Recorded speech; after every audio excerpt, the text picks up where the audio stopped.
Então o versículo de número 18, pega no teu espírito aí.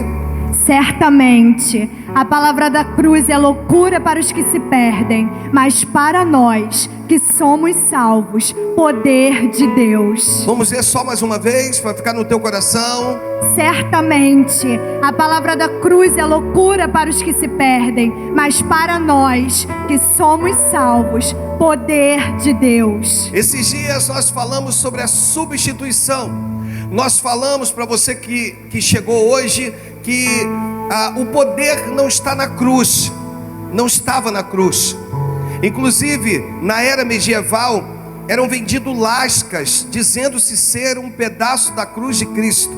Na verdade, se essas lascas fossem somadas ou somatizadas, elas dariam a volta ao mundo. Eles comercializaram aquilo que é santo. Eles estavam dizendo que existia poder na cruz. Na verdade, não há poder na cruz. O poder está na mensagem da cruz. Você entende? Diga amém. O poder está no sangue vertido na cruz do Calvário. Porque outros malfeitores foram crucificados também na cruz. Mas Jesus, Ele veio para arrancar, tirar os nossos pecados. Você está entendendo? Se fez maldito no teu lugar, no meu lugar. E essa mensagem, essa série talvez foi a série, ou tem sido a série que mais tenha mexido comigo durante esses dias. Eu fico ansioso em poder ministrá-la para vocês. Tão ansioso que na quinta-feira não suportei e preguei a mensagem da cruz mais uma vez. Então, separa aí um tempo no teu coração, no teu entendimento, para que aquilo que Papai do Céu resolver liberar para você hoje, você possa tomar posse disso, no nome de Jesus. Bem, eu preciso fazer uma recapitulação. Eu falei para você que nós falamos sobre substituição, ou seja, aquele que morreu na cruz me substituiu, te substituiu. Ele levou sobre si todas as nossas enfermidades, sabe, todas as nossas iniquidades. Esse Cristo se fez, deixa eu voltar a dizer, maldito no meu lugar, no seu lugar. E isso é que é importante para nós. Então não há poder na cruz, não existia poder na cruz. A cruz não tinha os moldes de Jesus, porque a cruz não foi feita para Cristo. A cruz foi feita com os moldes de Barrabás. Eu não sei se você sabe, mas Pilatos tinha um amigo. Esse amigo se chamava Marcos. E Marcos o tempo todo tentava entender o porquê. O porquê, porque ele já viu muitas, ou ouviu dizer de muitas pessoas que morreram em prol de uma causa justa. Mas ele nunca ouviu dizer de alguém que resolveu dar a sua vida em prol daqueles que gritaram crucifique-o. E isso pirava Marcos. Ele dizia para Pilatos: esse homem, ele não fez nada. E de todas as formas Pilatos diz os historiadores que tentava livrar Cristo. Os açoites era para que o povo se contivesse com eles, entendesse que era até ali, mas ainda assim ele resolve tentar soltar Cristo, devido à benevolência de uma data específica, ou seja, alguém poderia ser solto naquela data, e eles então colocam, ou seja, dois, Barrabás, que alguns vão dizer que era um malfeitor. Na verdade Barrabás era um revolucionário. Barrabás era um revolucionário. Barrabás tentava de todas as maneiras livrar o povo de Deus do Império Romano, do cativeiro romano. E ele tentava com a sua força. Alguns historiadores vão dizer que ele chega diante de Cristo e diz: olha, eu tenho a força, eu sei lutar, e você tem o amor desse povo. Se nós nos juntarmos, nós seremos vitoriosos. E que Cristo olha nos olhos de Barrabás e diz: meu filho, entenda uma coisa, o meu reino não é deste mundo. Você está entendendo? Diga amém. E Barrabás sai triste. E Barrabás, inclusive, quando ele sabe da possibilidade de ser solto, ele tinha certeza no seu coração de que ele seria crucificado. Eles dois são postos, e é dito ao povo: vocês terão o direito de decidir a quem deveis soltar, Jesus ou Barrabás. E todo o povo grita numa só voz, num só grito, que eles deveriam de soltar Barrabás. E Jesus então foi condenado. E a cruz tinha os moldes de Barrabás. A certeza era tão grande que agora eles gritariam que Jesus deveria de ser solto, que eles preparam uma cruz com os moldes de Barrabás. Barrabás maior do que Cristo em estatura, com seus braços mais longos do que Cristo, tanto que Cristo teve que ser esticado no madeiro, para que ele pudesse ser posto e pregado no madeiro. Você está entendendo até aí? Por favor, diga amém. Estou eu recapitulando contigo para você entender o poder da mensagem da cruz, o poder de alguém que morreu por mim, morreu por você. Talvez se as igrejas pregassem mais isso, irmãos, nós seríamos aqui confissões de fé em números muito maiores do que o que nós temos nos dias atuais. Porque alguém ao morrer paga um preço que eu não poderia pagar. E nós falamos então sobre a substituição, falamos também sobre os benefícios da mensagem da cruz. Ou seja, ele liberou cura para nós, diga amém, porque levou sobre si todas as nossas enfermidades. Deixa eu liberar mais uma vez para você aí, em nome de Jesus. Se você chegou aqui com uma enfermidade, em nome de Jesus, pelo poder da mensagem da cruz, eu dou uma ordem ao mundo espiritual, dizendo: enfermidade, que é o seu nome, sai da vida dela, sai da vida dele, no nome de Jesus. Se você entende, diga amém. Há benefícios da mensagem da cruz, quebra de maldições. Nós falamos sobre isso esses dias. Nós citamos Tiago no capítulo 4, no versículo de número 7, antes de eu poder entrar na mensagem de hoje. E isso é importante. Falei sobre isso no domingo passado, e o texto diz o seguinte: sujeitai-vos, portanto, a Deus, mas resisti ao diabo, e ele fugirá de vós. Esse texto começa com a sujeição. Repita comigo: com a sujeição. E depois com a rejeição. Repita comigo: rejeição. E eu falei a respeito de portais que são liberados, porque o inimigo da tua alma, ele não pode entrar naquilo que é seu. Diga amém por isso. Deixa eu falar de novo para você tomar posse e já começar a louvar a Deus aí no teu lugar. O inimigo da tua alma não pode entrar naquilo que é seu, mas ele fica à porta, ele te impede de entrar. Por quê? Porque você não se sujeita a Deus, e aí você não tem força de resistir ao diabo. Você só consegue resistir ao diabo se você se sujeitar a Deus. Não é mágica, é palavra. Quando você se sujeita a Deus, você tem forças para resistir ao diabo, e ele foge de você. O que é o fugir do diabo? Quando ele foge de você, ele sai da porta que ele estava atravancando, que ele estava impedindo você de entrar. Você está entendendo? Por favor, diga amém. Então Deus manda eu te dizer com todas as palavras, que quando você se sujeita a Deus, você resiste ao diabo. Tem portas abertas para você, tem portais espirituais abertos para que você atravesse por eles. Então eu não vim aqui te falar nada demais do que isso que está sendo ministrado. O poder da mensagem da cruz, o poder de um Cristo que sofreu por mim e por você. Eu citei para você, e nós não vamos colocar, no Gênesis 3, lá no versículo 18, quando o homem recebe uma maldição, aonde o Senhor vira e diz assim: agora crescerão os abrolhos, agora crescerão os espinhos em meio à sua colheita. Agora vai ser muito mais difícil, porque o homem já trabalhava, mas agora vai ser muito mais difícil, porque os espinhos vão crescer, e na hora de você colher, você vai ter dificuldades de colher. Por quê? Porque você vai colocar a sua mão, e agora você vai ter que se deparar com os espinhos da sua colheita. Você está entendendo? Por favor, diga amém. Mas aí vem Cristo, e isso é lindo demais, amados, porque no Evangelho de João, no capítulo de número 19, a partir do versículo 2, esse eu quero ler, Mateus, por favor. Nesse texto, os guardas, de uma certa forma, estão querendo desonrar a Cristo. Não és tu, rei dos judeus? E eles confeccionam uma coroa de espinhos. Repita comigo: eles confeccionaram uma coroa de espinhos, e eles então colocam aquela coroa sobre a cabeça de Cristo. Eles forçam ao ponto de sangrar. Você está entendendo? Diga amém. O texto diz assim, olha: Os soldados, tendo tecido uma coroa de espinhos, puseram na cabeça e vestiram com um manto de púrpura. Eles estavam tentando de todas as formas afrontar o meu Cristo. Eles estavam tentando de todas as formas dizer: tu não é rei dos judeus? Agora, olha a tua coroa, ela não é de ouro, ela é de espinhos. Me ajuda, ela não é de ouro, ela é de espinhos. Mas mal sabia eles que uma maldição estava sendo quebrada.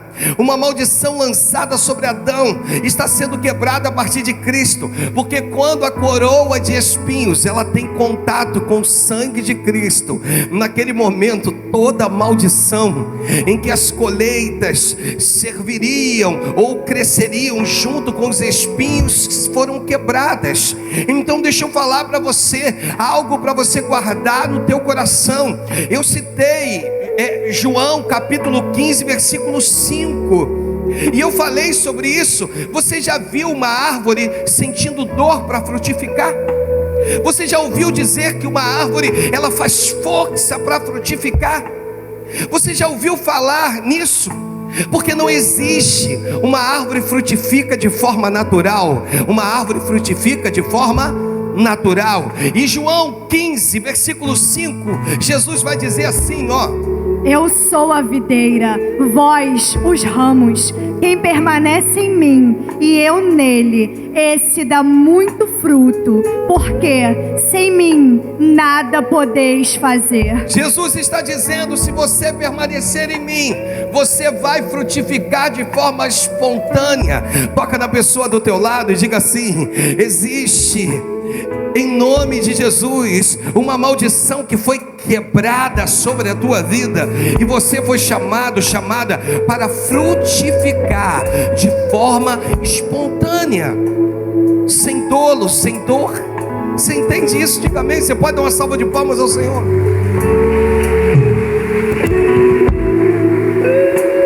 Então nesse texto eu aprendo que a frutificação acontece de uma forma natural. Chega de forçar, chega de queda de braço. Através da mensagem da cruz, quando você entende ela, e aí nós falamos sobre substituição. Nós também tratamos aqui e falamos sobre os benefícios. E agora eu quero falar sobre responsabilidades. Porque como é que eu faço para tomar posse disso tudo, pastor, que o senhor está pregando? Bem, existem responsabilidades suas, existem responsabilidades minhas, e isso é que é importante que você compreenda hoje, para que você entenda onde o Senhor vai nos levar, aonde Ele quer nos conduzir. Há uma necessidade de você crer, há uma necessidade de você confiar no Senhor. No Evangelho de João, no capítulo 3, no versículo 14, Jesus ele vai dizer assim, ó: Assim como Moisés, no deserto, levantou a cobra de bronze numa estaca, assim também o Filho do Homem tem de ser levantado. Vamos ler mais uma vez, para você entender, por favor, leia conosco.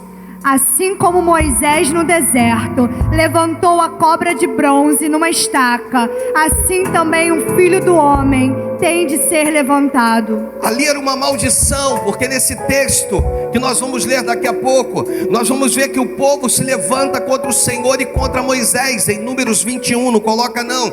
E nós vamos ver que o povo começa a falar mal de Moisés, começa a falar mal do Senhor. E o Senhor, Ele faz com que serpentes venham crescer no meio do arraial, e as pessoas eram picadas por essas víboras e elas morreram, até que o povo vai até Moisés e clama por ele. Você vai ler lá no capítulo 21, e aí, olha para você entender mais ou menos o que Deus fez. Em Números 21, no versículo 8, olha o que diz esse texto. O Senhor disse a Moisés: faça uma serpente e coloque-a no alto de um poste. Quem for mordido e olhar para ela, viverá. Moisés fez então uma serpente de bronze e a colocou num poste. Quando alguém era mordido por uma serpente e olhava para a serpente de bronze, permanecia vivo. Jesus, e aí eu volto ao texto do Evangelho de João, no capítulo 3, versículo 14. Olha a comparação que Cristo faz com a serpente. Ele diz no versículo 3, no capítulo 3, no verso 14, diz: assim como Moisés no deserto levantou a cobra de bronze numa estaca, assim também o Filho do Homem tem de ser levantado. Bronze significa juízo. E Jesus, ele vira e diz: assim como Moisés levantou lá no deserto uma cobra de bronze, e todos aqueles que olharam para essa cobra foi tremendamente curado, tremendamente sarado, assim sou eu que vou me dar em favor dos meus na cruz do Calvário. Aquele que me olhar, olha que lindo, olha o poder que tem a mensagem da cruz. Mas não é só olhar, aquele que me receber, aquele que entender, aquele que compreender, ou seja, aquele que me reconhecer, esses serão livres das suas mazelas. Por favor, olha nos olhos do pastor, porque eu preciso liberar algo para a tua vida hoje, no nome de Jesus. Quando você olha para a cruz, e quando você identifica Cristo na cruz, quando você consegue identificar o sofrimento dele na cruz, automaticamente, e você o reconhece como autor e consumador da tua fé, e você diz: sem ele eu não poderia fazer nada, mas nele eu posso fazer tudo. Toda praga, chantagem, contenda que vem sobre a tua vida, ela é aniquilada para a honra e glória do Senhor Jesus. Quando você olha para a cruz, não há poder das trevas, não há trabalho de macumbaria, não há trabalho de feitiçaria, não há nada. Não adianta ir para o rancor, não adianta ir para uma mata virgem, não adianta ir para dentro de um cemitério, não adianta nada disso, porque você um dia reconheceu a Cristo como autor e consumador da tua fé. E quando você reconhece a Cristo, quando você reconhece o sacrifício de Cristo na cruz do Calvário, o sacrifício de Cristo na cruz do Calvário, coloca o vermelho na cruz. Quando você reconhece o sacrifício de Cristo na cruz do Calvário, todo o poder das trevas é aniquilado da tua vida, da tua família, em nome de Jesus. Se você crê, bate palmas.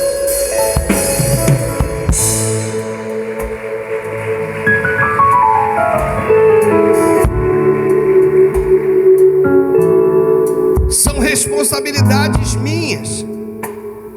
Mas pastor, eu creio, eu tenho crido, eu venho aos cultos, eu confio, eu tenho crido. Só que Tiago, no capítulo 2, no versículo 19, de repente Deus vai te pegar aí agora. Você crê que há somente um Deus? Ótimo. Os demônios também creem e tremem de medo. Pergunta a pessoa do teu lado: você crê que há somente um Deus? Ótimo. Os demônios também creem.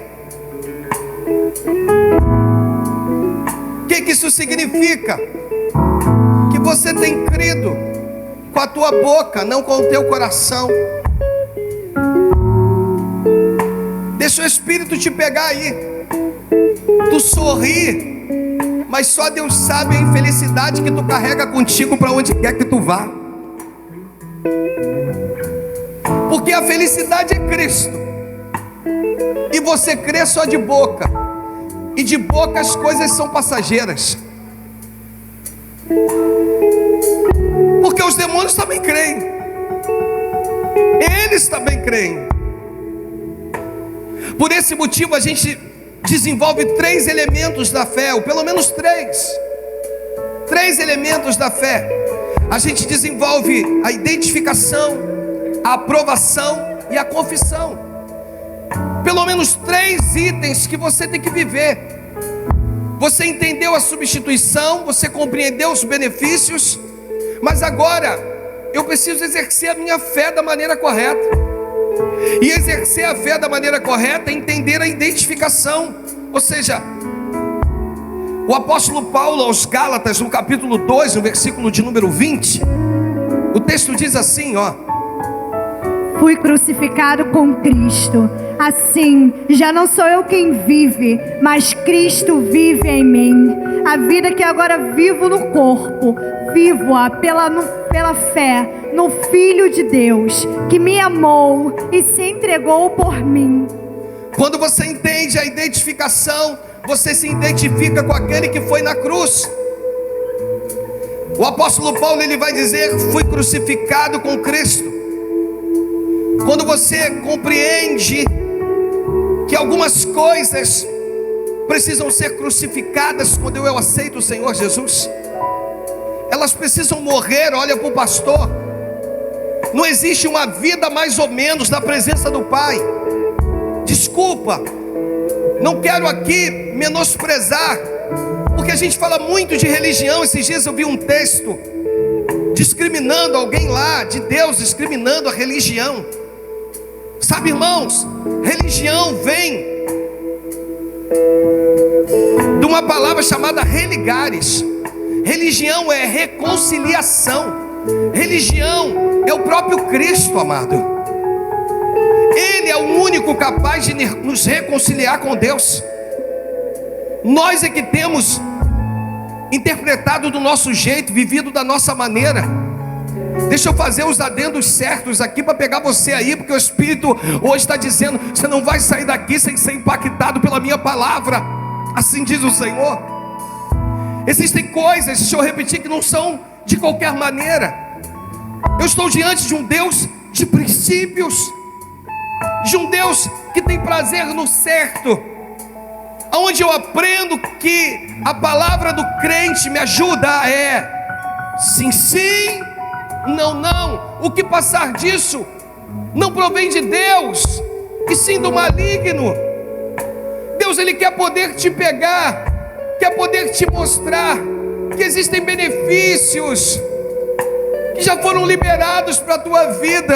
Existem portas que já estão desimpedidas, mas você não consegue entrar, porque você não conseguiu ainda reconhecer a Cristo da maneira que é necessário. E isso mexe comigo, me dá um nó. Isso, eu vibro com isso. Porque não importa se eu sou pastor, queridos. Não importa se eu estou na condição de pastor. O que importa é que mesmo como pastor, ou enquanto pastor, se eu não entender o sacrifício do meu Cristo na cruz do Calvário, não me adianta estar para você aqui ministrando, pregando. Você vai ser abençoado, mas eu não vou ver os deleites de Deus na minha vida. Eu não consigo viver as maravilhas de Deus na minha vida. Então toca na pessoa do teu lado para dar uma despertada nela e diz assim: Deus quer que você viva todas as promessas estabelecidas no céu a teu favor, que não passe nenhuma vírgula. A gente fala muito de Elias, o profeta da restauração, aquele que orou em 15 segundos, Deus mandou fogo. Diante do capitão com seus 50, em 5 segundos Deus mandou fogo por 3 vezes. É lindo isso, irmãos. A Bíblia diz que o Senhor, quando ele está depressivo na caverna, o Senhor vira para ele e diz: Elias, tu não entendeu algumas coisas, porque teve o terremoto, teve o vento e teve o fogo. Esses eram sinais do Antigo Testamento. Quando Deus fala com Elias, fala numa brisa suave. Sabe o que Deus está falando com você? Você tem estado preso a algumas tradições na tua vida. Você tem olhado para o teu passado e quer que Deus se manifeste da mesma maneira, mas Ele está dizendo: é tudo novo na tua vida. É tudo, deixa eu repetir, é tudo novo. Eu quero fazer tudo novo na tua vida. Os sinais que você viveu no passado já não fazem mais parte dos sinais que Deus vai fazer hoje. E aí Deus vira para ele e diz: Elias, que fazes o anjo, que fazes aqui? Aí ele diz: eu estou só. Derribar os teus altares e matar os seus profetas. Não sei o que eu vou fazer. Aí o anjo vira e diz assim: vai e volta. O que o anjo diz? Aí o anjo dá a ele algumas ordens. Você vai ungir Azael, rei da Síria, Jeú, filho de Nissim, rei de Israel, e ainda vai ungir Eliseu no seu lugar. Ele unge Eliseu no lugar dele, prepara Eliseu para o lugar dele. não chega a ungí-lo. Azael, rei da Síria, quem unge é o seu sucessor. Jeú, filho de Nissim, quem unge é o seu sucessor. Olha para mim, por favor. Para de passar para a sua sucessão aquilo que você tem que fazer. Para de jogar na conta dos teus filhos aquilo que você tem que fazer. Tem coisas que é com você. É só você ir lá e acompanhar o texto. Eliseu, seu sucessor, vai lá e conclui o que ele começou. Existem algumas coisas que você precisa entender. Dentre elas, se identificar com a cruz. Fui crucificado com Cristo. Isso é diário. Isso é? Deixa eu te ensinar isso aqui, pra você guardar no teu coração. Todos os dias Satanás vai bater na tua porta. E todos os dias. E às vezes, algumas vezes ao dia. Olha para o pastor. Você vai precisar dizer: fui crucificado com Cristo. Coloca essa frase para mim. Quando vier uma investida do diabo para tentar te destruir, te tirar da posição, você vai precisar dizer: fui crucificado com Cristo. Isso é lindo. Isso é lindo. Olha para o pastor. Isso é para você? Vou botar no singular. E para mim, todos os dias, todos os dias. Eu tenho muita coisa nessa mensagem. Eu vou partir para o final dela. Você viu? Todos os dias, repita comigo: todos os dias. Eu vou precisar dizer: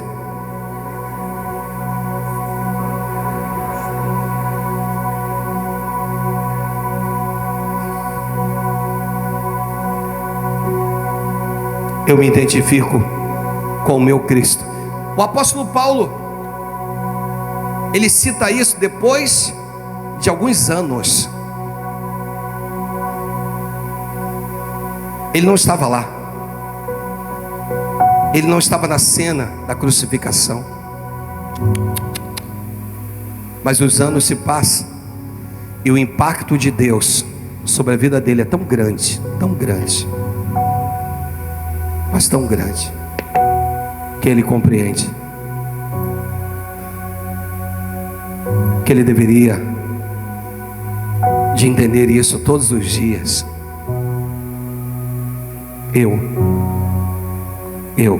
Você pode dizer assim, você pode colocar a mão aí à altura do teu coração.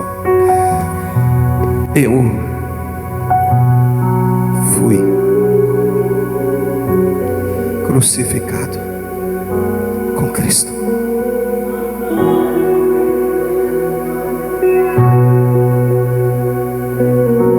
De repente a vida que você está levando hoje não é a vida que Deus quer. Deixa eu repetir. De repente a vida que você leva hoje não é a vida que Deus quer, e você sabe disso. O ambiente que você pisa não é um ambiente que Deus se agrada. Você sabe disso. As suas atitudes não são as atitudes que Deus olha do alto e diz assim: eis aí o meu filho amado, minha filha amada. Olha para o pastor. Quando você vai para o sacrifício com Cristo, o sangue dele te limpa de todo o pecado, de toda a impureza. Hoje o Senhor está te chamando para o sacrifício.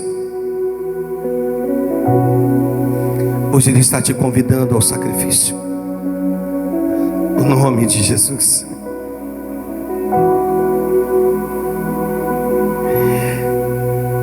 É o mesmo de dizer: fui crucificado com Cristo. É o mesmo de dizer o que a Bíblia diz: nós morremos com Ele.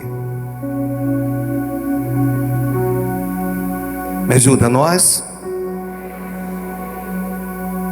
Segunda coisa, nós fomos sepultados com Ele. 1, 2, 3, nós ressuscitamos com Ele.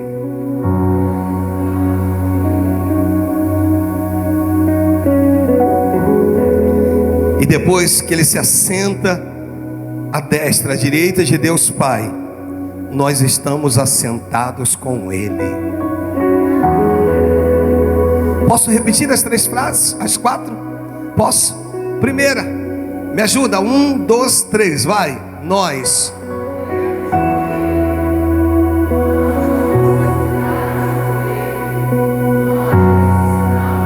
E aí depois que Ele se assenta à direita de Deus Pai,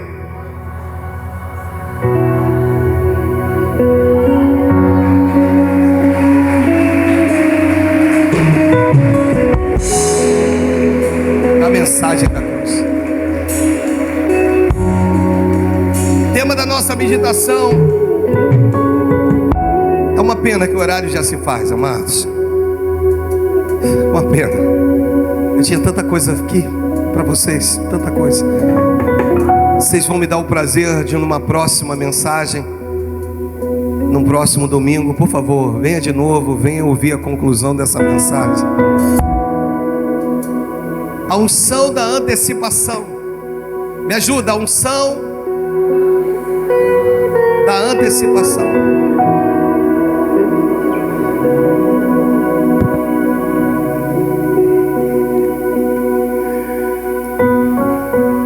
Deus falou algo comigo hoje de manhã, muito forte, em cima desse texto, no Evangelho de Marcos, no capítulo 14, a partir do versículo 3.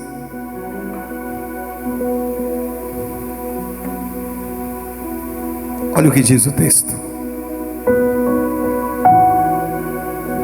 Estando ele em Betânia, reclinado à mesa, em casa de Simão, o leproso, veio uma mulher, trazendo um vaso de alabastro, com preciosíssimo perfume de nardo puro, e quebrando o alabastro, derramou bálsamo sobre a cabeça de Jesus. Indignaram-se alguns entre si e diziam: para que este desperdício de bálsamo? Porque este perfume poderia ser vendido por mais de 300 denários e dar-se aos pobres. E murmuravam contra ela. Mas Jesus disse: deixai-a, porque a molestais? Ela praticou boa ação para comigo. Porque os pobres sempre os tendes convosco, e quando quiserdes, podeis fazer-lhe bem, mas a mim nem sempre me tendes. Olha o que diz o versículo 8. Ela fez o que pôde, antecipou-se a ungir-me para a sepultura.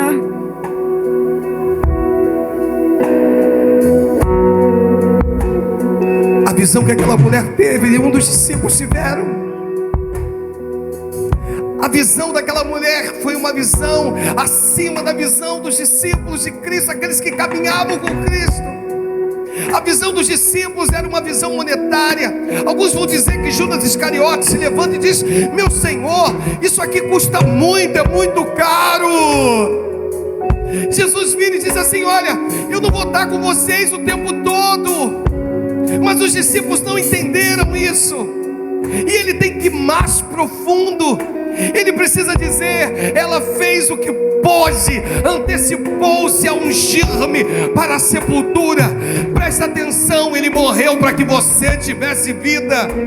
Existem hoje unções, ou Deus está derramando uma unção. Deixa eu falar, nível nova unção. Deus falou comigo de forma poderosa. Irmãos, eu estou sentindo a presença de Deus nesse altar. Deus falou comigo de forma poderosa e dizer assim: eu estou derramando uma nova unção para preparar essa igreja para o triunfo. O triunfo de Cristo foi vencer a morte na cruz do Calvário, no nome de Jesus. Eu não sei se tu veio aqui com algum problema, eu não sei se tu veio aqui com algum fardo pesado. Deus está dizendo única e exclusivamente: eu estou derramando a unção da antecipação. Vocês receberão dessa unção, e essa unção será um sinal de que coisas maiores virão à frente. Mas segura. Mas pastor, o texto diz que a mulher ungiu Jesus para a sepultura, para a morte. Diz isso. Só que ele morreu para que nós tivéssemos vida. Deus falou comigo assim numa profundidade, irmãos, pela manhã, enquanto o pastor Eduardo ministrava. O Senhor falou comigo assim: filho, receba dessa unção hoje. Receba dessa unção que vai antecipar.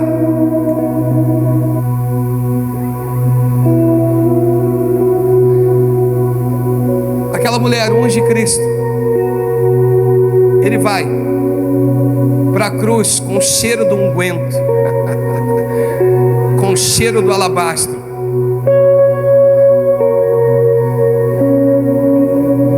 Ele vai para a cruz com bom perfume. Durante muito tempo, eu encerro agora, te convido para a semana que vem, por favor, não falte. Durante muito tempo na minha vida, eu que perdi muita gente. Família, você não tem noção. Pai, mãe, tia, tio, e muito pobre. Então, se tem uma coisa que pobre sofre, é até na hora do velório, as flores parece que são as piores. Já está tudo morrendo, coloca no caixão do pobre. E flores assim fede, cheira mal. Se tu ficar ali durante um período diante daquelas flores, aquele cheiro ele entranha. Todas as vezes que você sentir cheiro de flor, você vai lembrar de quê? De morte.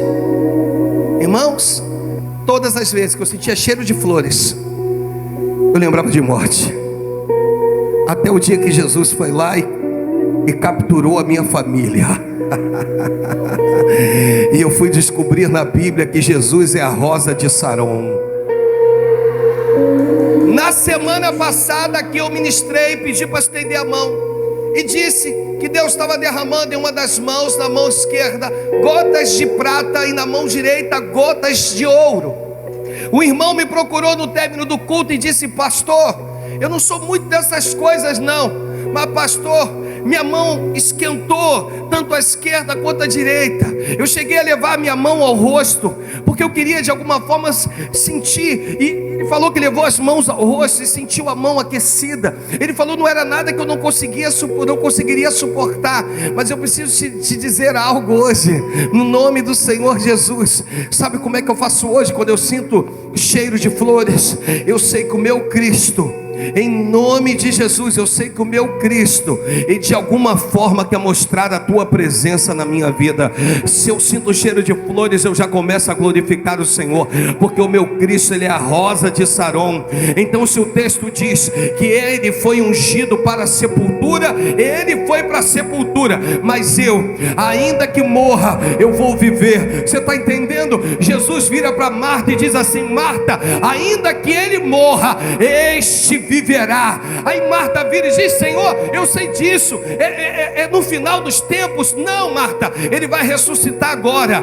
Sabe, eu vim te dizer no nome de Jesus que Deus te preparou para esse ambiente. Deixa eu falar mais uma vez, olha para o pastor. Deus está com saudade de algumas pessoas aqui.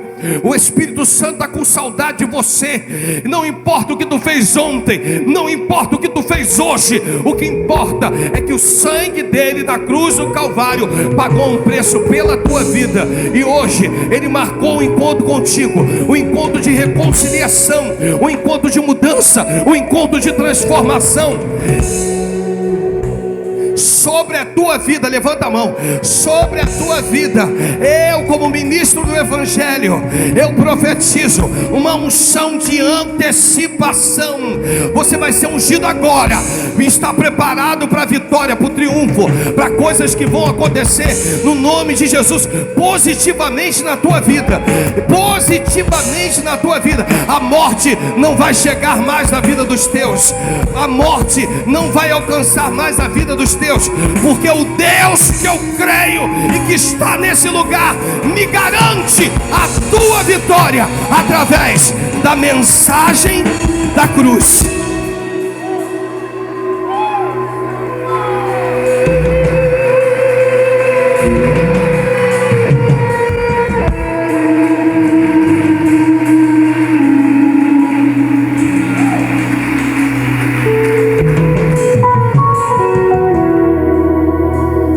No seu lugar, em nome de Jesus. Tu és o Cristo, o pão vivo que desceu do céu. Tu és a cura, a vida que nos trouxe de volta lá. Tu és o Cristo, o pão vivo que desceu do céu. Tu és a cura, a vida que nos trouxe de volta lá. Tu és o verdadeiro amor. Oh, oh, oh, oh, oh. Tu és o verdadeiro amor.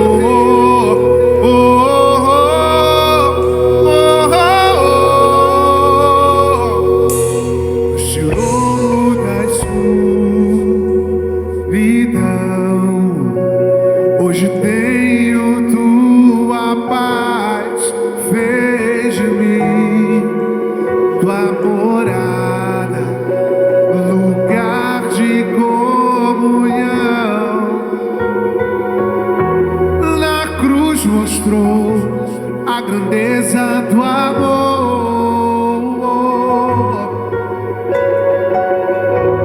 Não há um nome que se compara ao teu, Senhor. Tu és o Cristo, o pão vivo que desceu do céu. Tu és a cura, a vida